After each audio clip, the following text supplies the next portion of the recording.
Kisah pemuda kaya, anak bos besar, pemilik 73 perusahaan, yang menjadi cleaning service. Episode 259. Setelah pembicaraan Kenshin dan Iwan, dan juga tentang rencana besok pagi, yang akan mengantar Pak Andi untuk melihat pekerjaan, Kenshin pun pulang ke rumahnya. Si Iwan juga sama, ia kembali lagi ke tempat kosnya. Waktu pun berjalan, malam kini telah datang. Si Rena, yang ada di rumah, nampak duduk di kursi. Ia sedang memegang handphonenya. Lalu dibacalah pesan dari nomor yang tak dikenalnya. Si Rena itu melihat sebuah tulisan yang tak menyebut namanya, melainkan nama orang lain. Yang terbaca, "Nyet kakak titip ini dulu ya. Entar aku ambil." Rena pun bicara sendiri. Nomor siapa ini? Kok salah kirim ke sini? Lalu ia pun melihat sebuah dokumen audio yang ada di pesan itu. Karena penasaran, dirinya membuka dan ditekan tandanya. Ketika menyala, terdengar suara tentang percakapan orang yang lagi marah-marah, dan ada pula yang bicara merendahkan perempuan. Si Rena pun lalu membalasnya. Dirinya bertanya, "Ini nomornya siapa ya? Kok tak ada nama di handphoneku?" Pesan itu pun dikirim ke nomor tersebut. Kemudian dilihat olehnya tanda WhatsApp-nya yang masih garis satu, yang artinya belum terbaca. Si Rena pun menunggu akan balasannya. Di saat bersamaan, Kenshin yang ada di rumahnya, ia pun bertanya ke adiknya, "Nyet, pesan kakak tadi mana?" "Sini, aku pindah di komputer." Nita pun menjawab, "Pesan apa ya kak? Gak ada pesan dari kakak." Kenshin menyahut, "Yang tadi sore itu loh Nit. Rekaman pembicaraan orang." Nita menjawab lagi, "Gak ada tuh kak. Dari sore, gak ada pesan yang masuk. Coba nih kakak lihat sendiri." Nita memberikan handphone ke kakaknya. Kenshin pun memeriksa, melihatnya, mencarinya, yang ternyata memang tak ada. Ia pun lalu bertanya, "Lo kemana ya? Aku kirim rekaman itu. Kok nggak ada di sini?" Kemudian Kenshin bilang, "Nyet, kakak pinjam handphonemu dulu ya. Buat lihat pesan kakak, kemana terkirimnya." Lalu Kenshin memasang nomornya di handphone adiknya itu. Tak berselang kemudian, setelah nomor terpasang, masuklah pesan di WhatsApp-nya. Dilihat oleh Kenshin, ada nama Kaori yang membalasnya di sore tadi. Kemudian di bawahnya ada nama Rena yang juga masuk di situ. Kenshin lalu membukanya. Ia segera membaca isinya. Si Rena itu bertanya, "Ini nomornya siapa ya? Kok nggak ada namanya?" Melihat hal itu, Kenshin pun jadi tahu. Ternyata pesannya tadi tak sengaja terkirim ke Rena. Karena dirasa penting, Kenshin segera membalasnya. Ia pun menulis, "Oh maaf nih ya, rupanya aku tadi salah kirim. Ini aku Kenshin. Ini nomorku." Tulisan itu diberi tanda tersenyum. Si Rena membacanya, langsung saja merasa senang. Sambil senyum-senyum, ia lalu menjawab, "Oh Mas Kenshin ya, nomornya ganti nih. Aku belum simpan yang ini. Maafin ya." Pesan itu pun terkirim. Kenshin melihatnya, lalu dijawabnya, "Iya Mbak Rena, maaf ini nomor baru." Kemudian ia bertanya, "Oh ya Mbak Rena, aku bisa minta kirim ulang ya? Rekaman yang aku bagikan itu, yang salah kirim tadi. Soalnya di handphoneku sudah nggak ada. Kirim lagi ya, ke nomorku ini." Saat membaca tulisan itu, Rena pun langsung meneruskan, mengirim kembali rekaman tersebut ke nomornya Kenshin. Sembari ia bertanya, "Oh ya maaf sebelumnya ya. Tadi aku sempat dengerin isinya. Emangnya siapa ya itu? Kok seperti orang yang marah, yang lagi menagih hutang. Maaf lagi ya." Kata-katanya pun ada yang kurang berkenan. Kenshin membacanya karena tak ingin salah paham dan juga salah tafsiran.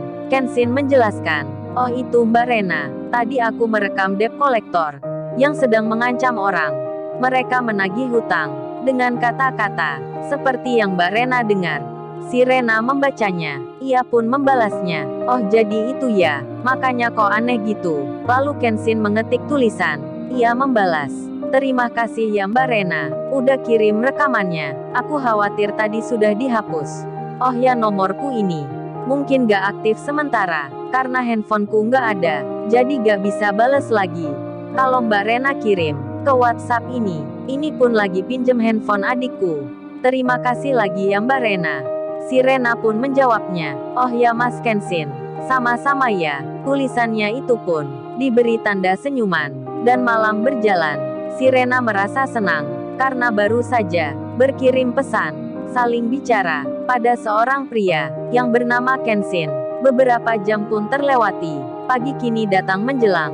Pak Andi yang di rumahnya kini sedang bersiap-siap. Beliau sedang makan pagi dan juga menonton televisi. Pak Andi melihat-lihat, mendengar berita-berita, dan kemudian pembawa acaranya mengabarkan tentang berita ekonomi, yang mana kini banyak perusahaan yang mengalami kebangkrutan karena tak mampu bertahan di tengah pasar yang banyak persaingan. Di berita itu, nampak juga ada karyawan yang lagi diwawancara. Mereka terlihat sedih, merenung, kecewa, bahkan ada pula yang menangis. Melihat hal itu, Pak Andi jadi teringat akan pegawainya yang di bulan-bulan kemarin diberhentikan kerja. Ternyata, selain dirinya, banyak juga perusahaan yang kini sedang bangkrut, berjatuhan di masa sekarang. Saat lagi menonton itu, Pak Andi ditanya istrinya, "Gimana ya, apa ayah jadi akan bersama pemuda kemarin melamar kerja ke perusahaan?" Pak Andi menjawab, "Iya jadi ma, kan kata mama ikut saja. Lagian gak ada salahnya, ayah juga gak ada kerjaan." Dan Pak Andi menunggu di ruang tamu itu Kenshin sendiri. Sebelum berangkat, terlebih dulu, ia bercerita ke ayahnya tentang masalah seorang pengusaha yang kini jadi bangkrut, menjadi miskin, kesulitan ekonomi, dikejar debt kolektor pula. Kenshin bercerita panjang lebar ke ayahnya, termasuk nama perusahaannya, dan Kenshin pun tak lupa memutarkan rekaman dari debt kolektor yang lagi marah-marah, menagih hutang. Ayahnya pun berkata, "Oh jadi perusahaan itu ya, yang sempat masuk di berita beberapa minggu kemarin, ternyata milik orang yang kamu sebutkan. Padahal itu ayah sudah punya rencana di bulan kemarin.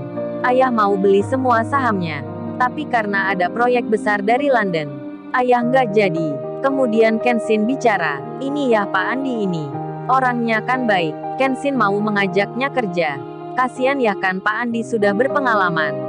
Lagian perusahaan saat ini lagi butuh orang. Ayahnya pun bicara, "Oh ya Ken, entar ayah mau ketemu Pak Andi itu. Ayah mau tanya-tanya, entar kamu ajak orangnya ke perusahaan ayah. Dan untuk masalah debt kolektor itu, kamu hubungi aja pengacara ayah. Atau hubungi Bang Hotman, kasih rekaman ini, minta urus sama mereka." Hal ini sudah biasa terjadi. Bang Hotman itu pun sudah biasa menangani. Dan untuk masalah pekerjaan, entar kamu Ken ke tempatnya Rena dulu. Kasihkan job proyek yang akan dikerjakan. Ajak juga Pak Andi itu. Kan perusahaannya Rena lagi mencari tenaga ahli. Tapi tunggu, entar jangan langsung ditempatkan di situ. Ayah punya rencana lain. Kan Pak Andi itu pernah pegang perusahaan. Ayah pikirkan nanti kemana kerja yang sesuai untuknya. Dan Kenshin pun senang mendengar penjelasan ayahnya. Beberapa menit berlalu, kini waktunya sudah tiba, dan yang ditunggu pun datang. Iwan menjemput Kenshin. Mereka janjian kemarin. Ayahnya sampai bilang, "Hei Ken, kamu ke rumah Pak Andi. Mau naik apa ini?" Kenshin menjawab, "Naik motor aja ya, kan biasa jalanan macet, entar ke perusahaan lebih cepat." "Terus Pak Andi itu naik apa?" "Ini ya Kenshin pakai motornya Nita. Entar Pak Andi dibonceng Iwan pakai ini." Ayahnya pun geleng-geleng. Mobil mewahnya jarang dipakai, malah senang pakai motor tua pula. Ayahnya pun membiarkan, sambil tersenyum ke Iwan. Dan akhirnya, mereka pun berangkat dengan motor 2 ke rumahnya Pak Andi untuk mengajaknya melihat pekerjaan. Di saat yang sama, Kenshin yang punya tujuan mengunjungi perusahaan miliknya Rena, seperti yang dikatakan ayahnya. Di waktu bersamaan itu, Yudis Dirgantara, seorang cowok pengusaha yang dijodohkan dengan Rena, saat ini pun berencana akan ke tempat kekasihnya. Yudis itu bersama teman-temannya akan datang ke kantornya Rena, memberikan ucapan selamat karena perusahaannya kini sudah berjalan lagi. Oleh karena itu, ketegangan pun akan terjadi saat Kenshin nanti bicara. Lalu, bagaimana kisah selanjutnya? Subscribe channel ini untuk episode berikutnya. Terima kasih.